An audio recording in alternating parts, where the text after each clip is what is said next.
وسهلا بكل حبايبنا وختامكم مبروك مع اخر الاسبوع. وزي ما احنا متعودين ان احنا اخر الاسبوع بنختمه بالفرح والهنا، والنهارده استنونا معانا فرقه كلها شباب صلاه النبي احسن عليهم. وقالوا في المثل الشاب في مطلوعه ياكل ويملى ضلوعه. وبالمناسبه دي انا عامله لهم النهارده اكل كله بروتين وخفافي وصحي. النهارده ان شاء الله هنعمل سلطه فيها كل حاجه حلوه. سلطه بالجرجير والبيض والجبنه والطماطم والفلفل الالوان وشويه كمون بس.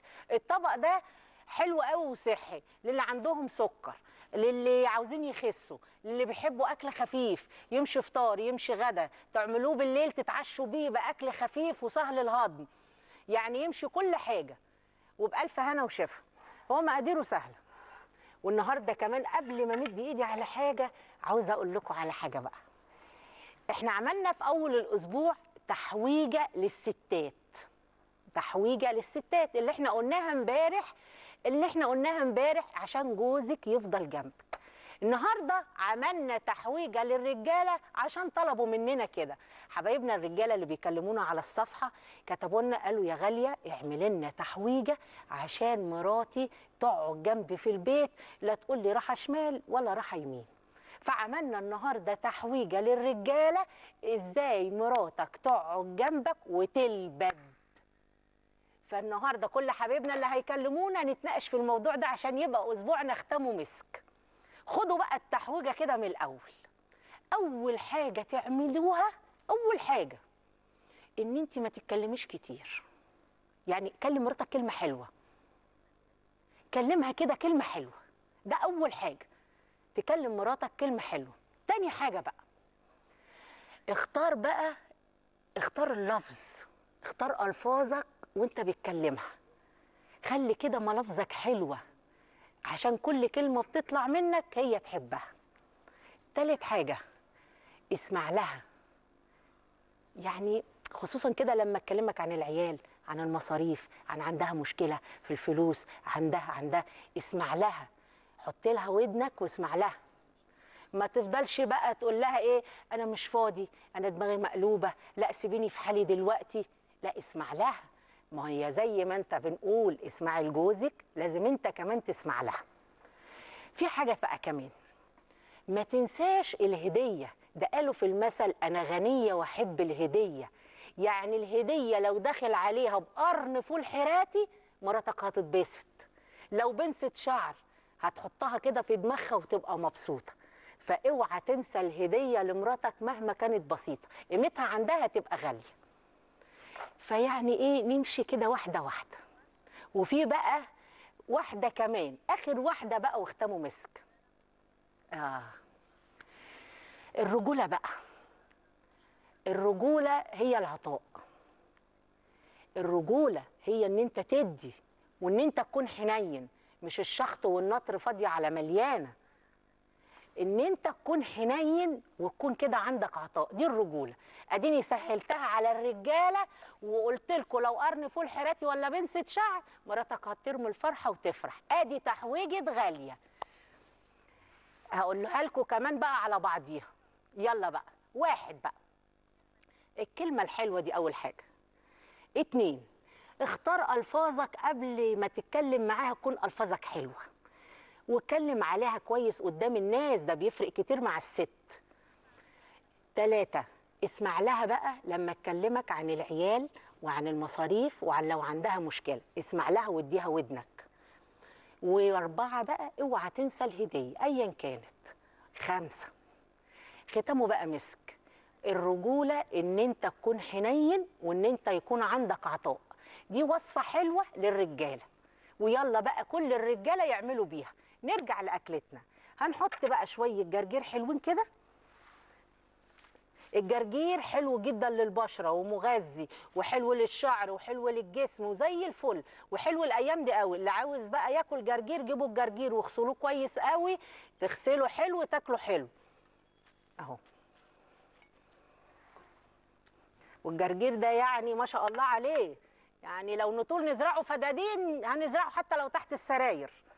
هنحط القوطة كده كده. ست ام سلمى. ايوه ست الكل. صباحك هنا ومسك. ايه يا حبيبتي عامله ايه؟ احنا الحمد لله بخير يا ست الكل. وايه رايك في التحويجه اللي انا قلتها للرجاله دي؟ انت يسلم بقك يا ست غاليه. يا اختي ربنا يديك الصحه. يسلم بقك ويسلم اللي انت بتقوليه دوت. شفتي احساسات بسيطه خالص، طلباتهم مش كتير، عاوزه المعامله الحلوه والكلمه الطيبه والهديه حتى لو قرن فول حراتي. والله لو حتى ايه يا غاليه، لو حتى بالكلمه الحلوه والكلمه الطيبه ديت هي فعلا اللي بتراضي، بتعرف تراضي الواحده ولا تراضي الراجل بالكلمه الحلوه بس باسلوبك الحلو. يعني الراجل كده يختار كلامه قبل ما يقوله لمراته ويتكلم عليها حلو قدام الناس. ايوه طبعا. لا عمري ما في راجل يعني يتكلم على مراته ولا يجيب سيرتها بكلمه وحشه عشان هتبقى في وشه.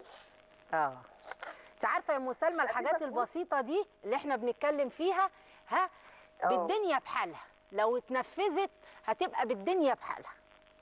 ايوه طبعا طبعا يا غاليه طبعا.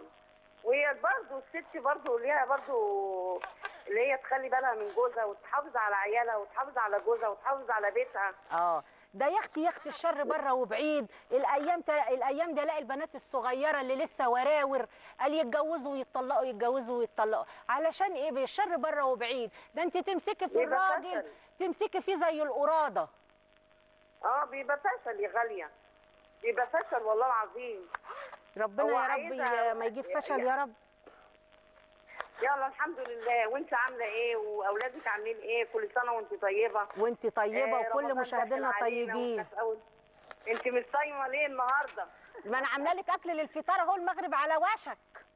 يا حبيبتي ما انا خلصت الاكل اهوت ومستنيه المغرب ان شاء الله. المغرب كل سنه وانتم طيبين بمناسبه شهر رمضان، وده احلى. بصي طبق سلطه تاكليه كده وانت صايمه. طبعا كل سنه وانت طيبه ويعود عليكي وعلى اللي معاكي يا رب كلهم بخير يا رب. يا رب يا رب. وسلامي ليهم كلهم والنبي ومحمد وكله. كله بخير وسلام. وكله وليد وكلهم كل اللي معاكي يا غاليه. تسلمي لنا يا ست الكل، تسلمي لنا. سلمي لي على ياسين وربنا يخليه لك يا رب يا غاليه. تسلمي وتعيشي، شرفتينا. الف سلامه. وانت طيبه يا حبيبتي. وانت طيبه. السلطه دي زي ما قلنا ممكن كمان ياكلوها اخواتنا الاقباط بالف هنا وشفا على قلبهم، بس ما يحطوش بيض. ما تاكلوش بيض يا بولا صح؟ وانتوا صايمين مفيش بيض. من غير بيض ممكن، غير بيض وجبنه. يجعلوا صيام سعيد عليكم. اهي ده بقى يمشي فطار غدا عشاء اللي تحبوه، في كل حاجه حلوه. وكمان السلطه دي فيها طماطم وفيها جرجير، فيها بيض، فيها جبنه، فيها زيت زيتون، فيها فلفل الوان، فيها كمون. ما تحطوش عليها ملح، هي مش محتاجه ملح، هي من غير ملح حلوه اهي. اهو اللي تحبوه. حطيته اللي يحب زيت زيتون يحط، ما حبش يحطوا زيت عادي مش مشكله. دول كفايه قوي عليها، هتبقى معاكم زي الفل اهي. انا كده خلصت. كلكم بقى هتعرفوا تعملوها بقى. النهارده هعمل لكم كمان حاجه كويسه. هنعمل مهلبيه بالقرفه، مهلبيه رز بالقرفه. انا عاوزه اخلص انتوا عارفين اكلي بسرعه عشان استقبل بقى ايه الفرقه الحلوه بتاعتي النهارده. كلها شباب حلوه وزي الفل ما شاء الله عليهم. اهي يعني السلطه مش محتاجه حد اهو. كلكم عارفين السلطه وكلكم تقدروا تعملوها، مش محتاجه منكم اي حاجه خالص. احنا كده خلصناها كده. اللي عاوزها بقى كده سخنه يحط بقى شويه بروكلي شويه قرنبيط اللي انتوا عاوزينه. يسلقهم كده نص سلقه بس مش قوي ويحطهم، هتاكلوا احلى طبق سلطه. كلكم فاكرين وعارفين، وستات شاطره ورجاله شاطره وزي الفل. كده خلصناه. ادي طبق السلطه اهو. الف هنا وشفا. معلش يا استاذ هاني حقك عليا. اشد الطبق. عاوزه بقى اسمع صوت الرجاله ورايهم في التحويجه اللي انا قلتها دي اهو. حبايبنا بقى يبعتوا لنا على شريط الرسائل، كل راجل هيقول لنا رايه بقى وايه رايه في التحويجه دي، يبعت لنا على شريط الرسائل. وكل واحد عاوز يهني مراته او يقول لها كلمه حلوه يبعت لها دلوقتي رساله على شريط الرسائل اللي قدامكم على الشاشه. شوف بقى دي احلى هديه، شوف هتتبسط قد ايه وجوزها بيقول لها رساله كده على الهوا. شوفها مراتك هتتبسط بيك قد ايه. وبعدين ده الملاغيه سعد، الملاغيه سعد. هنيجي بقى نعمل مهلبيه الرز بالقرفه. هي بسيطه قوي، دقيق رز وسكر وقرفه ولبن، مش اكتر من كده، بسيطه خالص. دقيق رز وسكر وقرفه ولبن اهم. بس هي هتتعمل على البارد قبل ما تتحط على النار عشان تطلع ناعمه. وادي السكر، السكر على حسب ما تحبوا، يعني عينيكم زين، اللي تحبوها حقيقه قوي نص نص اللي انتوا عاوزينه. وادي دقيق الرز، ونقلبها كويس قوي قوي قوي بمغرفه بقى، وبعد كده نحطها على النار.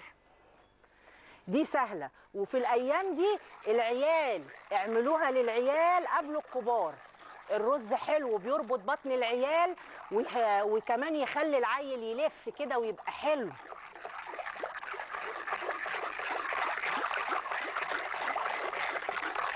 اهو هنحطها بقى على النار كده مع التقليب.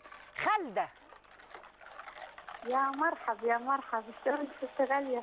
يا مرحبتين يا مرحبتين باهل الكويت، وحشاني يا خالده. حبيبتي شلونك انت، اخبارك؟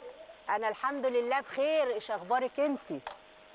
والله تمام الحمد لله تمام. ايه الحاجات الحلوه اللي بتعملها لنا كل يوم يا ست غالية؟ تسلمي، طمنيني عليكي وعلى امك وعلى اختك وعلى كل حبايبنا هناك. حبيبتي والله كلنا بخير والله، ونسال عنك، ويعني صراحه برنامجك تسوي ضجه عندنا بالكويت، الكل يتابعك، كل بيت يتابع. قولي لي يا خالده بقى، قولي لي بما انك ست مدرسه ومربيه كده وزي الفل، ايه رايك في التحويجه اللي انا قلتها دلوقتي؟ لا ما شاء الله صراحه يعني حلوه، ويعني ما شاء الله، يعني ما ادري ايش اقول، يعني برنامجك مو بس يعني هو برنامج طبخ، برنامج ايجابي ويفيد الكل ونصايح، يعني برنامج عائلي متكامل والله العظيم. يعني انت معايا ان الستات مش محتاجين حاجات كتير غير الكلمه الطيبه. اي والله صح، هي الكلمه الطيبه، التعامل الزين، والحياه الحمد لله. اسم الله عليكي. انت عارفه ان الكلمه الحلوه يا خالده، الكلمه الحلوه تفتح الباب المقفول وتعديكي قناطير من الهم. اي والله صح، وتعطيك يعني البسمه والضحكه والكلمه الحلوه، يعني لما تلاقين الشخص اللي قدامك بالضحكه والبسمه يعني والكلمه الطيبه، يعني ما ادري يعني شيء حيل كبير والله.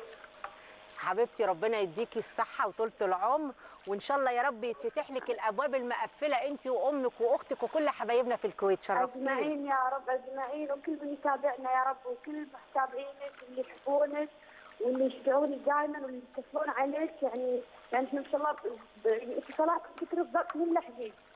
تسلمي يا حبيبتي. ما تتاخريش عليا بقى في الاتصالات بقى، لحسن ده انا يعني ما بستغناش عنك. حبيبتي لا ما اتاخر، علشان يوميا اتابعك، وان شاء الله قريب راح انزل مصر وراح اجيك مخصوص. تيجي تشرفيني. الله يخليك يا رب. وهتطلعي معايا في البرنامج بقى عشان خاطر تعملي لي اكل حلو. اول ما اجي ان شاء الله، اول ما اجي راح اتصل عليك وراح اطلع لايف عندك في البرنامج. ان شاء الله. والله يشرفني يا ست غاليه اطلع معك. مع الف سلامه يا حبيبتي، تسلمي لنا يا ست الحسن والعلم والجمال يا قمر، شرفتيني. الف سلامه. كده احنا هنسيب بقى المهلبيه تلف، وبعد ما تلف هنصبها بقى ونرش فوقيها القرفه، ولو عاوزين تزوقوها باي حاجه زوقوها. احنا بس ايه، تلف بس كده لفه حلوه، وايديكوا فيها على طول، لان دي مهلبيه الرز بتتعمل على البارد، غير لما نسخن اللبن ونعمل مهلبيه عاديه زي الكاستر. مهلبيه الرز عاوزه تبقى على البارد عشان تطلع ناعمه زي القشطه، كل ما تلفوا فيها على البارد تنعم، تطلع معاكم ناعمه وحلوه. اهي بس كده سهله خالص. هي داخله ان هي هتلف اهي. النهارده ان شاء الله الفرقه اللي معانا هتعجبكم قوي، كلها شباب وكلها بقى شباب عندهم مواهب، ونشوف بقى النهارده الشباب دول ايه اخبارهم بقى، عجبتهم التحويجه ولا لا. بس ان شاء الله كده ناخد منهم كده معلومات حلوه للتحويجه دي. كده هي كده عبال ما ناخد فاصل ونيجي هتكون لفت ونغرفها مع بعض. تمام؟ هناخد فاصل يا استاذ هاني. خلاص هي كده بدأت تلف وتتخن اهي، عبال ما ناخد الفاصل ونرجع تكون لفت وبقت تمام، نغرفها مع بعض ونشوف الفرقة. فاصل وراجعين.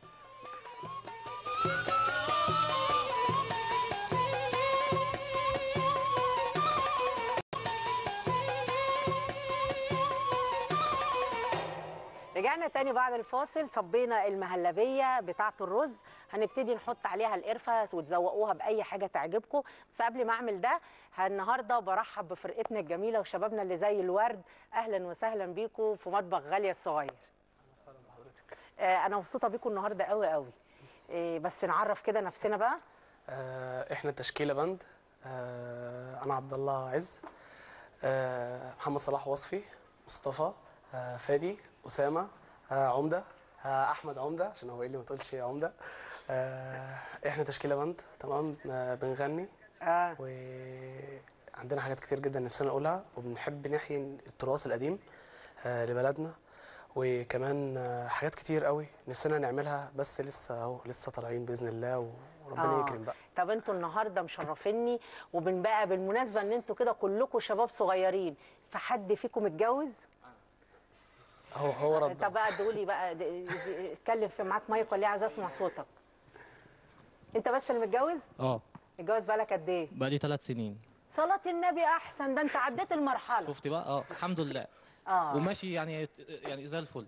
الحمد لله. ربنا ساترها يعني. يا رب بالستر. عارف ان احنا الاسبوع ده كنا بنتكلم وعملت تحويجه للستات وتحويجه للرجاله؟ كويس جدا. المدام بتاعتي بتتابع حضرتك. شافت التحويجه؟ اكيد طبعا.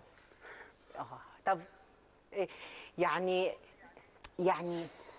عاوزه بقى كده اسالك سؤال بس بيني وبينك محدش سامعنا. قول لي بقى يعني ايه حب؟ الحب بتحب مراتك ازاي بقى؟ يعني الحب برضو ليه كذا معنى وكذا طريقه. الحب هو ان انا اكون متقبلها زي ما هي كده، مش لازم تتجمل بطبيعتها. الله. سلطات وبابا غنوجه كله. يعني انت حاببها زي ما هي بمزاياها بعيوبها بكل حاجه. هو ده الحب عندك بالظبط. هي صاحبتك صديقتك؟ كانت صديقتي قبل ما نتجوز. وبعد ما اتجوزتوا لسه اصحاب؟ لسه اصحاب. بصارحها بكل حاجه، يعني مفيش بيني وبينها اسرار. ده سر نجاحكم. الله اكبر الله اكبر. عندي المبخره هبقى ابخرك في الاخر. شكرا، ربنا يخليك. ماشي يا عم. طب بقى مين فيكم كده بيلعب بديله وبيحب؟ اسامه. ها؟ اسامه؟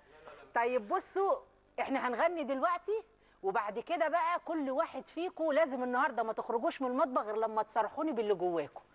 ماشي؟ وكل واحد بقى يحضر بقى رد.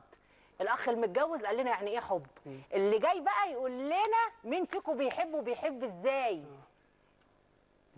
هتسمعونا ايه النهارده؟ طب نشوف استاذ سعودي. انا اسف. استاذ سعودي. هتسمعونا ايه النهارده؟ استاذ سعودي. الو. ايوه يا فندم. طب حضرتك بس صوت التلفزيون. اتفضل. الو. ايوه سامع حضرتك يا فندم. يا استاذ. ايوه يا ست غاليه. اهلا بيك يا استاذ سعودي. لا يا ست غاليه. الحمد لله احنا بخير، ومعانا النهارده فرقه كلها شباب. ازي صحتك يا فندم؟ اتفضل. يا خساره كان نفسنا نكمل. يعني احنا مبسوطين قوي بقى ان احنا سمعنا صوتك. يلا اشتغلوا بقى عبال انا ما ارش شويه القرفه وازوق شويه المهلبيه. قول لي بقى. اسامه هيقول حاجه كده ستايليش جميله كده. ايه؟ اسمها حبيبي يا مطلع عيني. حبيبي يا مطلع عيني. ده زي الفل قوي. حاجه حلوه. حاجه حلوه. يلا بينا نبتدي. ده استفتحنا لبن. حبيبي يا مطلع عيني. يلا.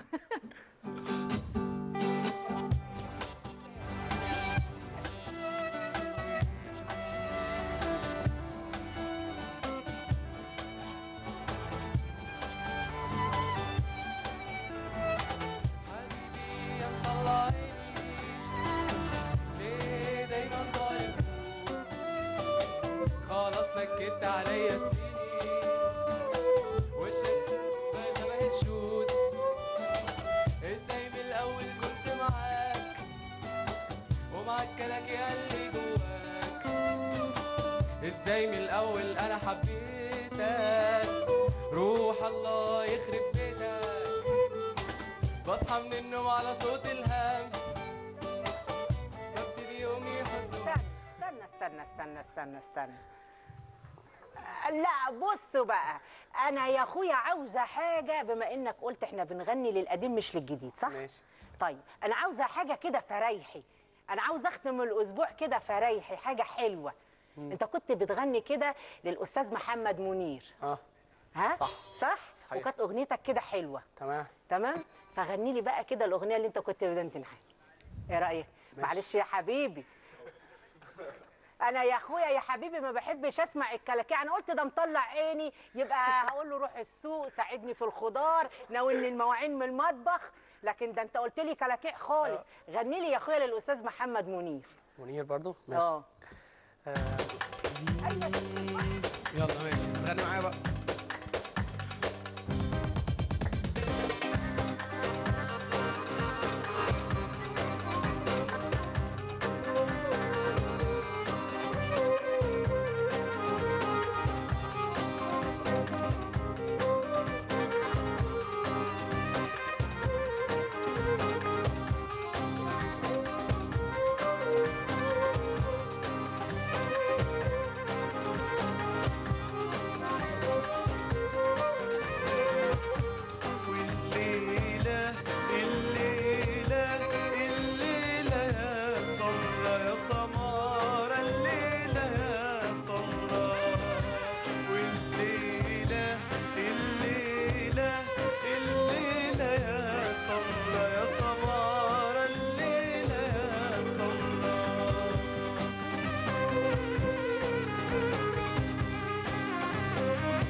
منشور على الشط التاني. البنت قالت فستاني منشور على الشط التاني. خدني المراكب وعداني ورجعت في الجمرة الليلة. الليلة الليلة الليلة يا غالية يا غالية، الليلة يا غالية. والليلة الليلة الليلة يا سمرة يا سمارة، الليلة يا سمرة.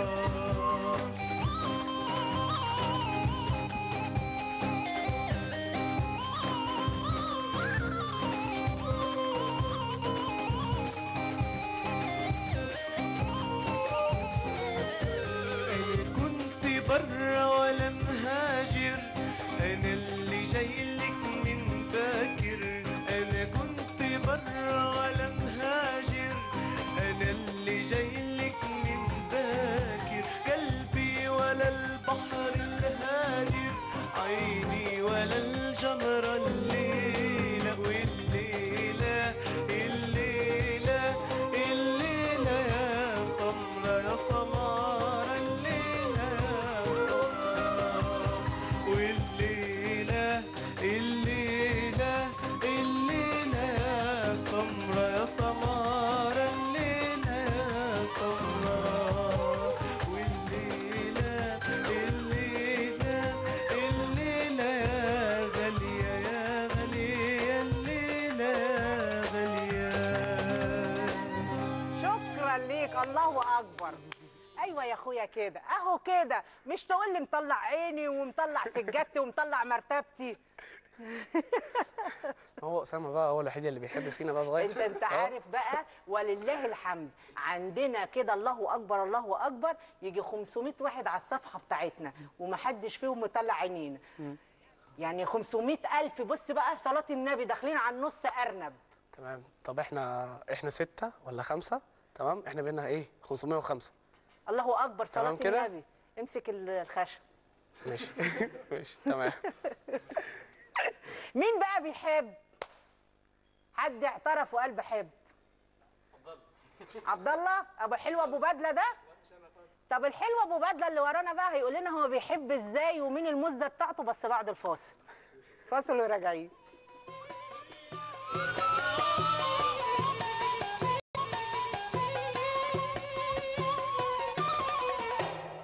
رجعنا تاني بعد الفاصل، وانا كنت وعدتكم قبل الفاصل ان احنا هنشوف الاستاذ ابو بدله ده بيحب ازاي. قبل بقى ما نرجع له لان شكله كده موضوعه هيطول، فقلت بقى اعمل لكم شويه عصير حلوين بمناسبه ان احنا عندنا الجزر كتير والبرتقان البلدي يشرح القلب. فالنهارده هنعمل عصير جزر والبرتقان ومعاهم جنزبيل. تحبوا تحطوا الجنزبيل فريش تضربوه في الخلاط مع الجزر خير، عاوزين تحطوه بودره من اللي هو الناشف برضو خير، الاتنين حلوين ومقاديره سهله.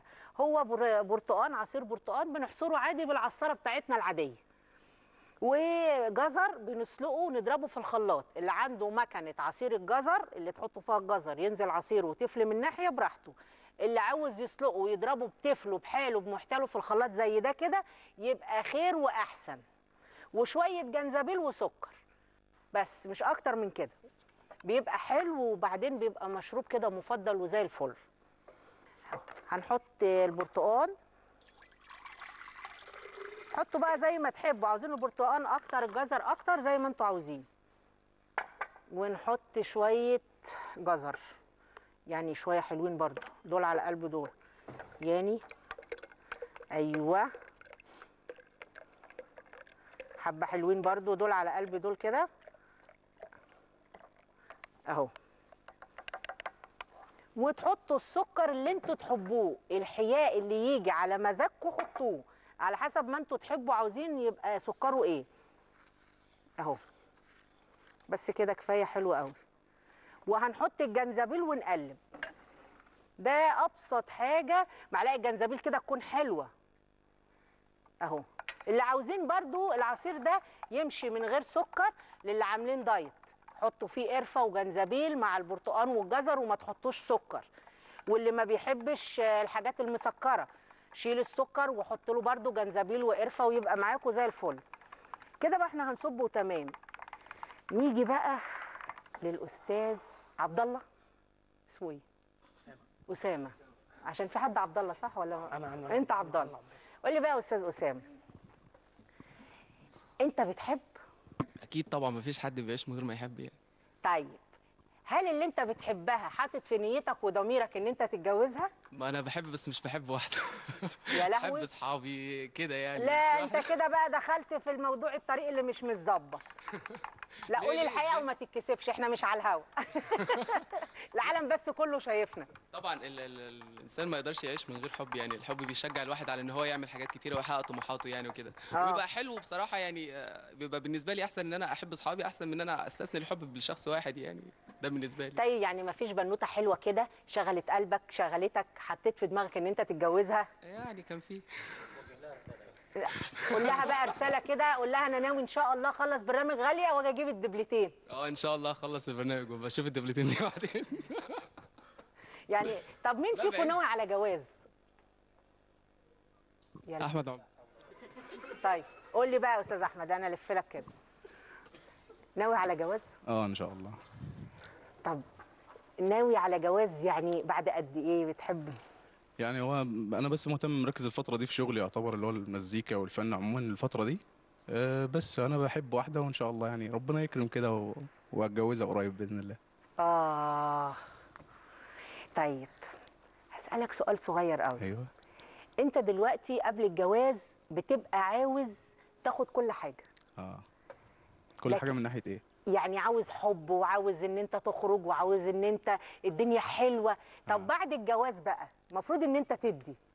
ما انا يعني خلاص انا بما ان انا مكتفي بيها هي فخلاص انا حياتي انا وهي بقى من قبل الجواز لحد بعد الجواز فخلاص. يعني انا خلاص طالما شايفها هي فانا اكيد مش هبقى شايف حد غيرها تاني. طيب هتديها كل الحاجات الحلوه والحنيه وتعمل بالتحويجه اللي انا قلتها؟ اكيد طبعا. اكيد لازم. انت تعرف انا كنت لسه بقول ان الرجوله حنان وعطاء. والله انا بعمل انا بحبها جدا فعشان كده انا ناوي اعمل ده. طب قول لها كلمه بقى على الهوا. والله انا هقول انا اغمض عيني واقول لها كلمه على الهوا. هقول لها بحبك، بس هقول لها انا يعني تقريبا ماليش غيرها يعني، بس الفتره دي كلها. بس يعني انت هتقول لها بحبك بس؟ اقول لها بحبك، هي كفايه بحبك. اصل على الهوا هنقول لك. هقول لك. طيب عبال انا بصب العصير، عاوزين بقى نوجه يعني اغنيه حلوه كده للست الحلوه اللي هو بيحبها. يبقى هو بقى اللي يوجهها لها. طيب هتغني لنا ايه ليها؟ والله احنا كنا مجهزين، كنا هنقول يا لالي. ماشي، يا لالي. قول لها يا لالي. قول يا لالي. نقول لها يا لالي، مش خساره فيها ادام هي بتحبك قوي كده.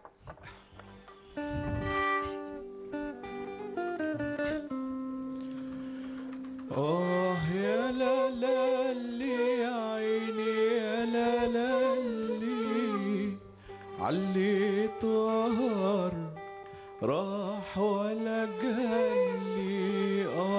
يا لالي يا عيني يا لالي، علي طهر راح ولا جالي.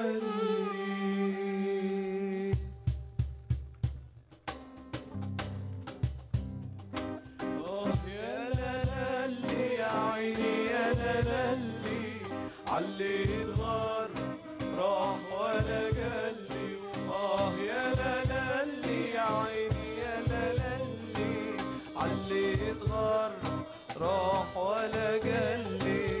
اللي غاب عن عيني متى ناس يجيني، اللي غاب عن عيني متى ناس يجيني، بحنان ويغطيني يشوف اللي حصل لي.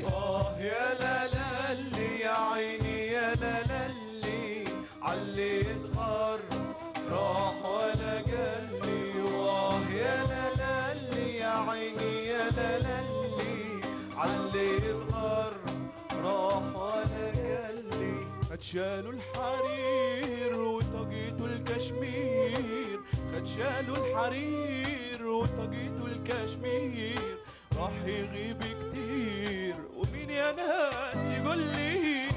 يا لالي يا عيني يا لالي، علي اتغار راح ولا جالي. يا لالي يا عيني يا لالي، علي اتغار راح ولا جالي. يا لالي يا عيني يا لالي، علي اتغار راح ولا جالي. الله يا اخويا، تسلم وان شاء الله ما تتغرب بعيد عنها ابدا. قول امين. عاوزه كمان مين بقى فيكم كده، بما انكم احنا خلاص عرفنا المتجوز وعرفنا اللي بيحب من نص نص ده وعرفنا اللي بيحب قوي والله يا لالي، عاوزين بقى في لسه ناقص 2 لسه ناقصنا 2. انت بقى يوم ما تفكر تتجوز هتتعامل مع مراتك ازاي في ان انتوا تبقوا متفاهمين؟ هتتفاهم معاها ازاي او هتلبي لها طلباتها ازاي؟ والله يعني لما يبقى في اتفاق بيننا وبين بعض. ازاي؟ بس ما انا يعني مش عارف. يا لهوي. انت عندك كام سنه؟ 19. لا ال 19 تبقى عارف هتقول ايه لمراتك لما تيجي تتجوز. ما جربتش الصراحه، يعني لسه ما حبيتش الصراحه. لسه ما حبيتش؟ لا.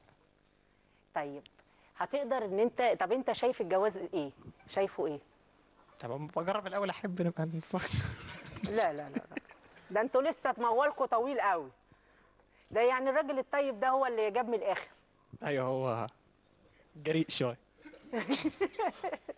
طب لو حبيت واحده هتحب تغني لها كده وانت فنان، تحب كده ايه اللي يطلع من جواك ومشاعرك تحب توصل لها ايه؟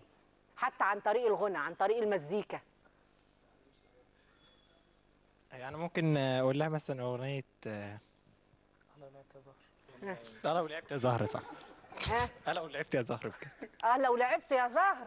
طب فاصل ونرجع ونشوف ايه موضوع الزهر. فاصل وراجعين. هيقول لحبيبته لو لعبت يا زهر. يا خول بك يا غاليه. فاصل وراجعين.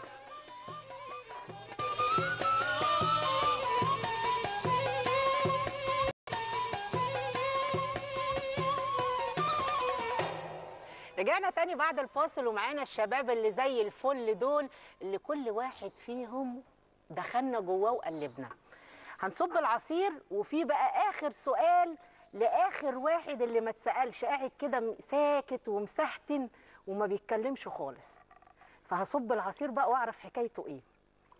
العصير ده على فكره مفيد وبيبقى حلو قوي، حطوا عليه قرفه او حطوا عليه جنزبيل مع البرتقال ومع الجزر، بيبقى بألف هنا وشفا.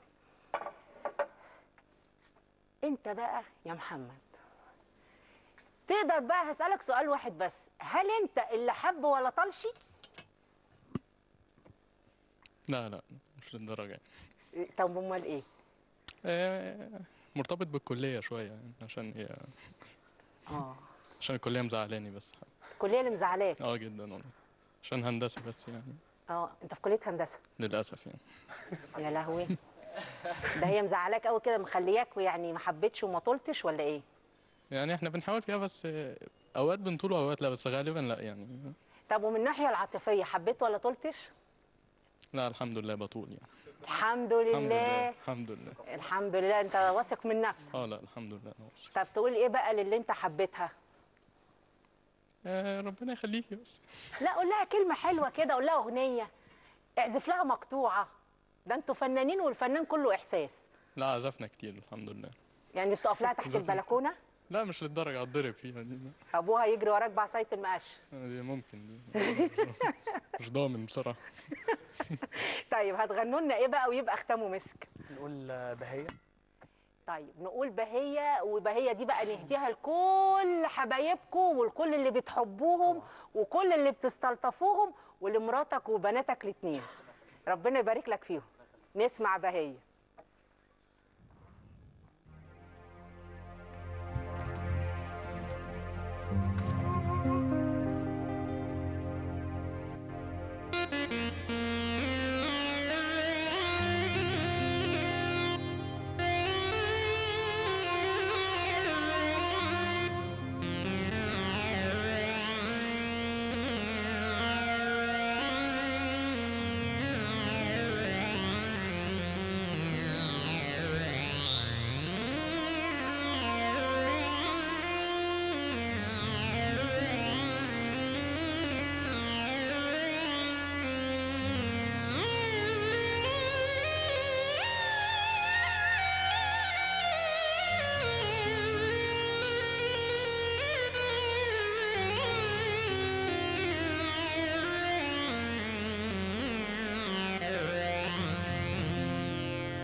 لهم ساعه بندعوا عليكي مش عايزه تيجي.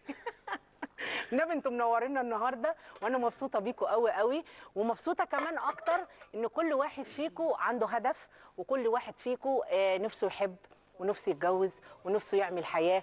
وغير كده كمان انتوا فنانين، ورغم ان سنكوا صغير فانتوا قدامكوا بقى بصوا طريق طويل قوي من الشموع. فمبسوطه من جوايا قوي قوي ان انا قابلتكم النهارده. شكرا. وبشكركم جدا جدا جدا، وبتمنى لكم التوفيق، وبتمنى كل واحد فيكم في الشباب اللي ورايا دي على قد ما يحب، على قد ما يدي، على قد ما يدي حنيه ويدي عطاء، ويخلي باله من مراته ومن حبيبته ومن عياله، وهم دول الشباب المستقبل اللي هيتجوزوا ويعدلوا. بدل ما كل واحد يجي يتجوز يقول لك لا مسؤوليه، لا لا لا لا، انتوا هتعدلوا، هتخشوا من الاول مرتاحين. صح؟ هتغيروا في المنهج، صح؟ هتغيروا في منهج الجواز. انا اتشرفت بيكم النهارده جدا، وبشكركم وبقول لكل حبايبنا على شاشه القاهره والناس ختامكم مسك الاسبوع ده، وانتظرونا في اسبوع جديد ان شاء الله وموضوع جديد. وكل حبايبنا اللي عاوزيننا نتكلم في اي موضوع يكتب لنا على الصفحه بتاعتنا، واتمنى ان كلكم تنضموا لنا عشان كلنا نسمع بعض. والنهارده كان اكلنا خفيف قوي قوي قوي، كله حاجات خفافي يعني زي ما انتم شايفين، سفره خفيفه. واشوفكم ان شاء الله الاسبوع الجاي على خير ومع الف سلامه، وشكرا لكل حبايبنا. باي باي.